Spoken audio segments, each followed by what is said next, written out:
সাল্লাল্লাহু আলাইহি ওয়াসাল্লাম ইরশাদ করেন, লা ইউমিনু আহাদুকুম হাত্তা আকুনা হাব্বা ইলাইহি মিন ওয়ালিদিহি ওয়া ওয়ালাদিহি ওয়ান নাসি আজমাইন। যতক্ষণ পর্যন্ত আমি নবী সাল্লাল্লাহু আলাইহি ওয়াসাল্লাম তোমার জানের চাইতে, তোমার পিতা মাতার চাইতে, তোমার সন্তান সন্ততির চাইতে, তোমার সমস্ত সম্পদের চাইতে তথা তামাম পৃথিবীর সকল কিছুর চাইতে বেশি মহব্বতের তোমার কাছে না হব, ততক্ষণ তুমি কামিলের মুমিন হতে পারবে না। যদি নবীর মহব্বত আমাদের ভিতরে থাকতো, ঈশার নামাজের সাথে সাথে আমরা এই মজলিসে বসে যেতাম, ঠিক কিনা বলো? মুহতারাম হাজির, আমাদের আজকের দাওয়াতি মেহমান আমার বন্ধুবর কারি মোহাম্মদ শরীফুল ইসলাম মুরাইদি সাহেব ইতিমধ্যে আমাদের মধ্যে আগমন করেছেন। আমি অল্প সময় 2-4 মিনিট আপনাদের খেদমতে কিছু কথা আলোচনা করে বিদায় নেব ইনশাআল্লাহ, যদি আল্লাহ তাআলা আমাকে তৌফিক দেন। মুহতারাম হাজির, যদি বড় মজলিস থাকে আলোচনা করতে ভালো লাগে, ঠিক কিনা বলেন? এই 2-4 জন মানুষ এই জাঙ্গের ছাত্রগুলিও জেনে নেয়, ঘোরাফেরা করতেছে। উস্তাদদেরকে আমি বলবো, আপনাদের মাদ্রাসার যে ছাত্রগুলি আছে তাদেরকে বসায় দেন, ছাত্রদেরকে মেলে বসায় দেন, ঘোরাফেরা যেন না করে। যারা দায়িত্বে আছে তাদেরকে রেখে বাকি শুধু ছাত্রদেরকে বসায় দেন। মুহতারাম হাজির,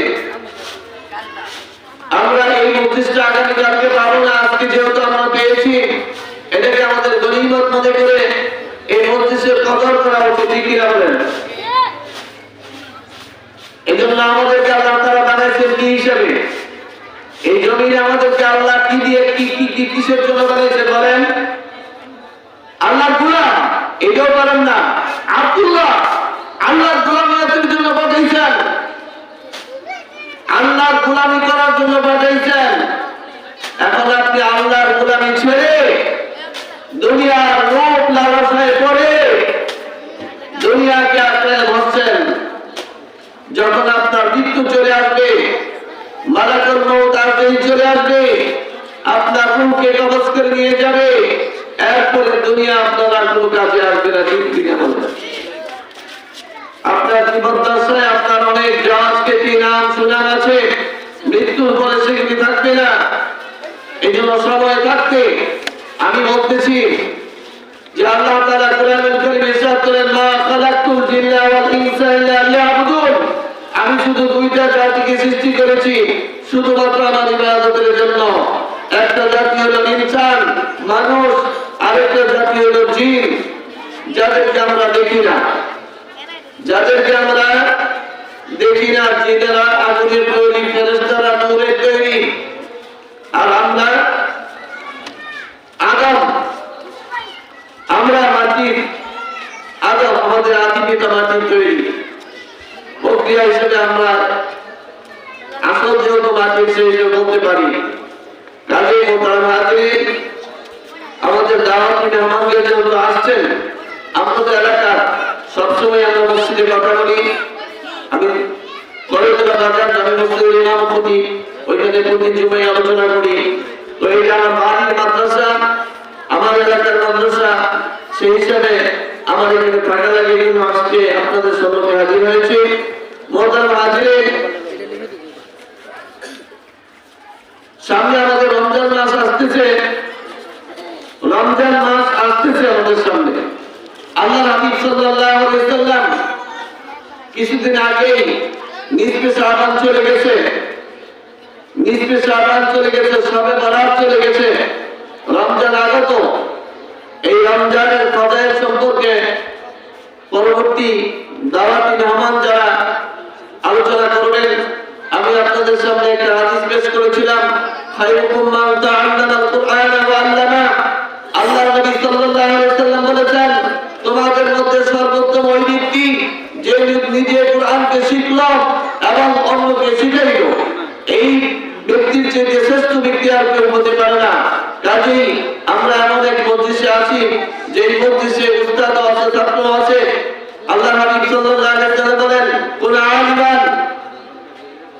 আলিমান, তুমি নিজে আলেম হও, আলেম হইতে পারো নাই, আমুতাআল্লিমান, ছাত্র হও, আলেমের ছাত্র হও, আলেমের ছাত্র হইতে পারো নাই, আর মুঈনান, কোন ছাত্রকে তুমি সহযোগিতা করো, কোন ছাত্রকে সহযোগিতা করতে পারবে না, আর মুহিব্বান, অন্তত দিল দিয়া তাকে ভালোবাসো, ওয়ালা তাকুন খামিসা, তুমি 5 নাম্বার হও না, অর্থাৎ তুমি দুশমনি করিও না, আলেমদের তুচ্ছ ঘটনা করিও না, আলেমদেরকে অন্তর থেকে ভালোবাসবা। আর উলামা ওয়ারাসাতুল আম্বিয়া, উলামায়ে কেরাম হচ্ছেন নবীদের ওয়ারিস, নবীদের ওয়ারিস। কাজেই উলামায়ে কেরামের সাথে গুস্তাখি করা, মতান্তরে আল্লাহর নবীর সাথে গুস্তাখি করা। উলামায়ে কেরাম নায়েবে নবী, নায়েবে রাসূল, তাদের কাছ থেকে কোরআন ও হাদিসের নির্ভুল তথ্যমূলক আলোচনাগুলি আপনারা শুনবেন। মুফাসসিরে কোরআন যারা আছেন এখানে আলোচনা করবেন, আমরা ধৈর্য সহকারে ওনাদের আলোচনাগুলি শুনব। আর আলোচনা শোনার উদ্দেশ্য হলো ওয়াজ অর্থ হলো উপদেশ, নসিহত, যেন যিনি বলবে তিনিও যেন যে কথাগুলি বলবে ওই কথাগুলি আমল করতে পারে, এবং আপনারা যে শুনতে আসছেন আপনারা যেন এই কথাগুলির উপরে আমল করে আপনার জিন্দেগির পরিবর্তন আনতে পারেন। আল্লাহ রাব্বুল আলামিন আমাদের সকলকে নেক হায়াত দান করুন। সামনে রমজান আসতেছে, রমজানের যথাযথ পবিত্রতা রক্ষা করে আমাদেরকে আদায় করার তৌফিক দান করেন বলে আমিন। আল্লাহ রাব্বুল আলামিন কাকে কখন দুনিয়া থেকে উঠিয়ে নেবেন এটা আমরা কেউ জানি না, কি বলে জানি? কখন দুনিয়া থেকে আমরা মৃত্যুবরণ করে চলে যাব আমরা তো জানি না। কাজেই যেহেতু জানি না, সেহেতু আল্লাহ পাকের ইবাদতে সব সময় লেগে থাকা, এই জন্য আল্লাহর ইবাদতকে দাওয়াম সব সময় করার জন্য নির্দেশ আসছে। এই জন্য আমরা আল্লাহর ইবাদতকে সব সময় করতে থাকবো। আল্লাহ পাকের ইবাদতের মাধ্যমে আল্লাহ পাক সন্তুষ্ট হন, আল্লাহ পাক ইবাদতের দ্বারাই সন্তুষ্ট হন। আর এই ইবাদতের ফলাফলটা পরিশেষে আপনাকেই দেওয়া হবে। আপনি যত আমল করবেন সমস্ত আমলগুলি আপনার আমলনামায় লেখা হবে। কিরামান কাতিবিনা ইয়ালামুনা মা তাফআলুন, কিরামান কাতিবিন দুজন ফেরেশতা লেখক আছেন, ভালো কাজটা করছেন লিখবে, মন্দ কাজ করছেন লিখবে। কাল কিয়ামতের ময়দানে আপনার আমলনামা আপনার সম্মুখে পেশ করা হবে। আপনি এখানে এসে যতবার সুবহানাল্লাহ বললেন, যতবার আলহামদুলিল্লাহ বললেন, যতবার আল্লাহু আকবার বললেন, এই যে শব্দগুলি উচ্চারণ করলেন, এর যে সওয়াবের পরিমাণ আপনি দেখে নিজেই ঘাবড়ে যাবেন, আফসোস করবেন, হায় খোদা, ওই দিন যদি আমি আরো আগে যেতাম, আরো বেশি সুবহানাল্লাহ বলতাম, আরো বেশি আলহামদুলিল্লাহ বলতাম, আরো বেশি আল্লাহু আকবার বলতাম, তাহলে তো আমার আমলে আরো বেশি সওয়াব নিবেদিত হতো। সুবহানাল্লাহ। এই জন্য কুরআনের মজলিস অনেক দামি মজলিস। এই জন্য আল্লাহ রাসূল বলেন সমস্ত নফল ইবাদতগুলির মধ্যে সর্বোত্তম ইবাদত হলো আফদালুল ইবাদাতি তিলাওয়াতুল কুরআন, কুরআনের কারীমের তিলাওয়াত করা। রমজান আসলে শুধু আমরা তিলাওয়াত করি না ভাই, রমজানে শুধু নয়, প্রতিদিন তুমি কুরআন তিলাওয়াত করবা। কুরআন তিলাওয়াত করলে তোমার চোখের দৃষ্টি পাওয়ার বাড়বে, তোমার জীবনের পরিবর্তন হবে। কুরআন এমনি ওহী, এটা নূর, আর এই নূরের সাথে যাদের সম্পর্ক থাকে তাদেরকে আল্লাহ তাআলা চমকায় দেয়, তাদের ইজ্জত সম্মান আল্লাহ তাআলা বাড়ায় দেয়।